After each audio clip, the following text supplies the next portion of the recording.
I get it, you're staring at a sea of generators online, and the idea of spending a couple of $1,000s on the wrong one feels like a gamble you can't afford.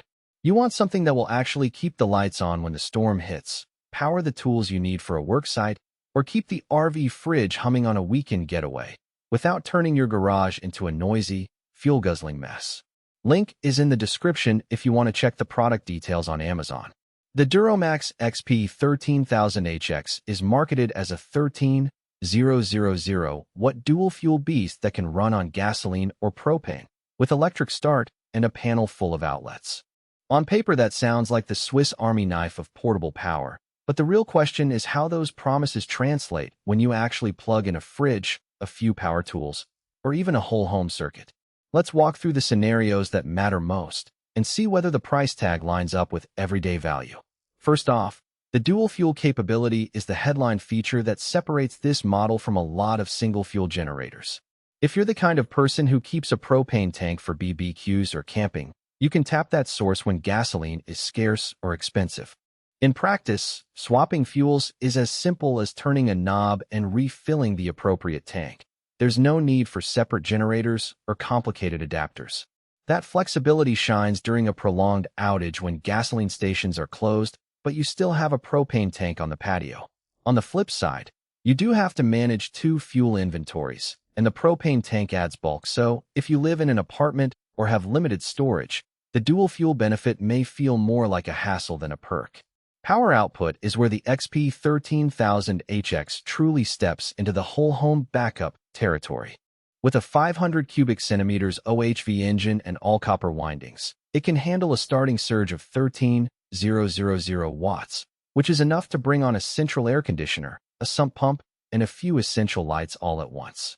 In real-world tests, people have reported being able to run a 2,000-watt air conditioner, a 200-watt refrigerator, a few 120-volt outlets for lights, and still have capacity left for a small electric heater.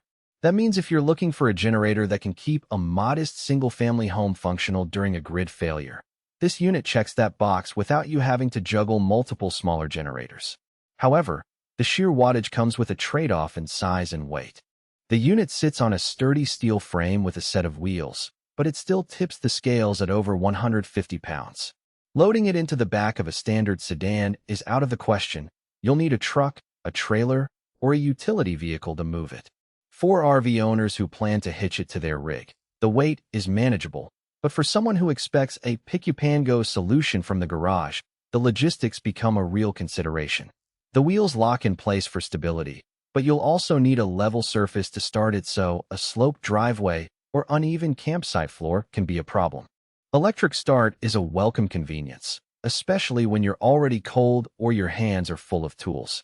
A simple press of the start button replaces the old-school pull-rope method, and the integrated battery holds a charge long enough for repeated starts over the day.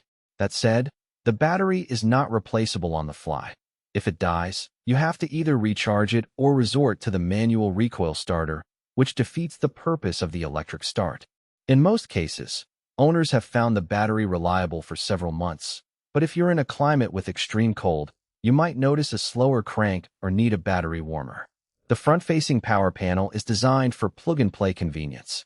It includes four 120-volt GFCI household outlets, a 120-volt twist-lock outlet for larger appliances, and a 30-amp RV outlet. This layout means you can simply plug a coffee maker, a laptop charger, a power tool, and the RV's inverter into the same panel without hunting for adapters. The GFCI protection is a real safety net if you ever run the generator near wet conditions, like a flooded basement. The downside is that the panel lacks dedicated circuits for sensitive electronics. Everything shares the same bus, so you need to be mindful of total draw. Overloading the panel will trip the breaker, and unlike a transfer switch-ready home system, you'll still have to manually manage which circuits you're powering. Speaking of transfer switches, the XP13000HX is labeled Transfer Switch Ready, which is a nod to users who want to connect it directly to a home's electrical panel.